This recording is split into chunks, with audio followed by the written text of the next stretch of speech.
Good afternoon, friends. Today we are going to have a retro review of a rather old model, the Model Mi-1MU. Actually, the model came out a long time ago, either in the late 90s or early 2000s.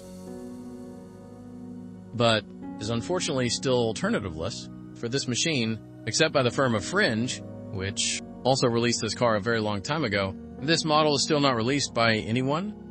No one didn't bother to actually display it in any scale.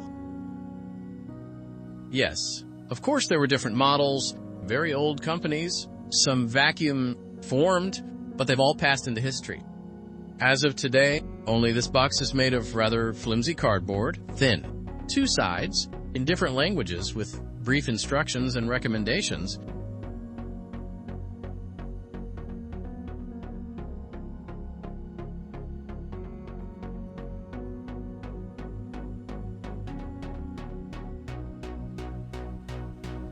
Here we also see a small advertisement of other models that are basically out of production. Maybe I just got an outdated box.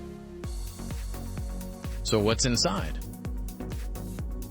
Inside we are greeted by a small bag with parts and instructions.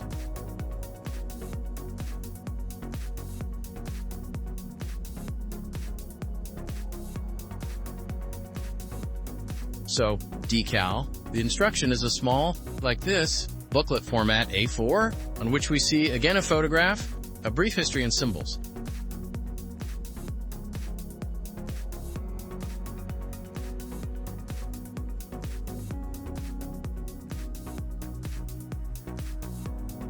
Here is the list of sprues and a rather concise and simple assembly diagram.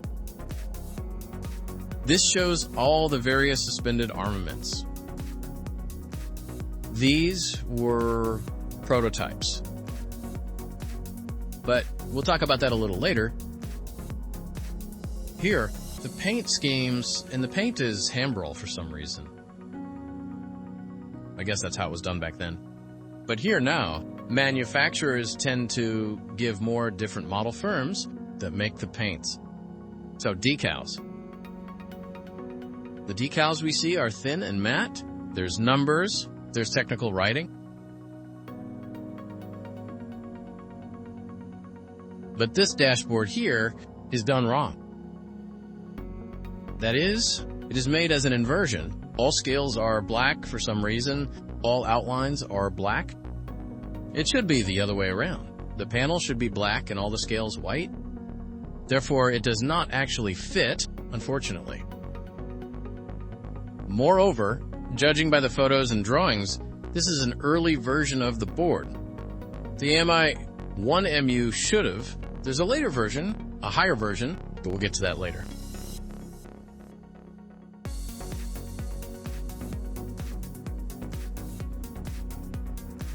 So here we see the molds and one transparent sprue in a bag to prevent scratching.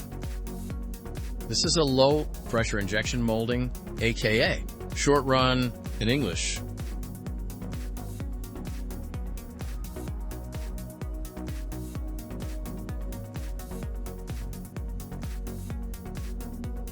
This is indicated by the manufacturer in his instructions. He recommends this model for modelers with experience because it's a short run, and in assembling this model, you'll need that experience. But overall, if you look at it that way, without prejudice, it leaves a normal feeling. Yes, it does. The casting costs and the technology that we see here, but at the same time, there are lines of reaming are pretty thin. There are air intakes. Basically, it can all be processed and to refine it. And you can assemble the model in a good shape.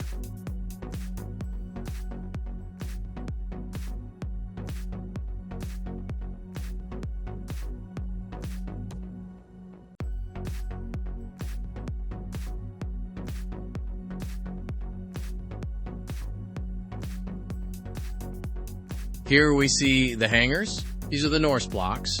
These are the mounts of the phalanx missiles. Here we go, the phalanx missiles themselves. What can I say? They are not clear. They are not clear enough. So I would recommend changing them or tweaking them very heavily. And this is where we see the bombs. I don't know the mass of these bombs. I'm guessing something no bigger than a Fab 100. Here we see the elements. It's the phalangeal attachment. It's the suspension elements. Overall, there's a lot of tweaking to be done here. It's all crudely executed. There are blades on this sprue. The blades are on their own, not badly molded, pretty neat. Of course, there are these overflows, burrs. But they can be sanded down quickly. The elements for attaching the blades to the shaft are not neatly made, but that can be fixed.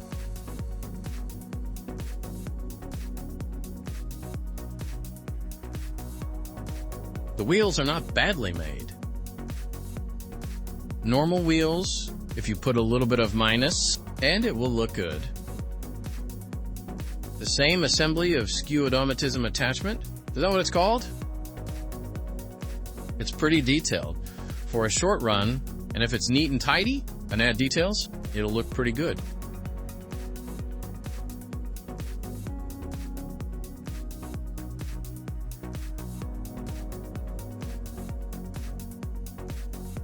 So this is our sprue, where it's mostly interior and small parts. We can see the part that is attached to the bottom of the helicopter, and there's also these air intakes here.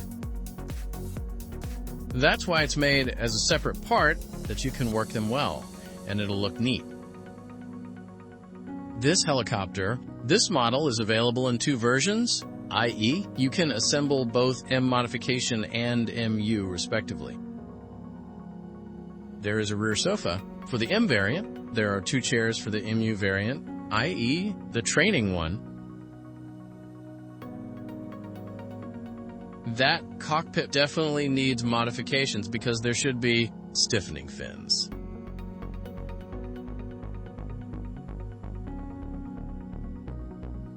Various small lever details and so on.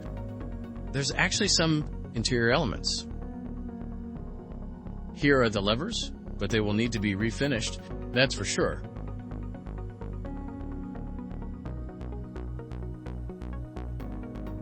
Also, as we can see here are the steering wheels and handles. They are strangely made, quite finely. If that's the way to talk about short runs, they just need to be honed. There's also an extra fuel tank, which was usually used on later modernized versions of the Mi-1. The dashboard is missing. I took it off because I was already thinking about tweaking it and has uncovered a lot of interesting things. I'm going to show it to you now. This is how small it is. What are the dash problems with this dashboard? Not only is it made like an early one, but the characteristic, more for the early versions of Mi-1 or Mi-1T, so it is also made mirror-like. If we compare it to the pictures we see in various monographs, journals, and the web, we can see that it's mirrored. It should be the other way around. The dashboard on the M version is narrower and higher. It should have more instrumentation placed on it. It's a very different dashboard from the earlier versions, so unfortunately it's either going to be tweaked or completely changed. Now what we're left with, transparent parts. Let's have a look at them. So all the short run problems are really coming out on the transparent parts, especially on this part of the windshield. We can see that this part is quite thick in its thickness. We see a lot of shimmer. We see a lot of uneven thickness, which is clearly visible. It is very non-glossy, and it's very hard to see through it. Therefore, it will need to be improved.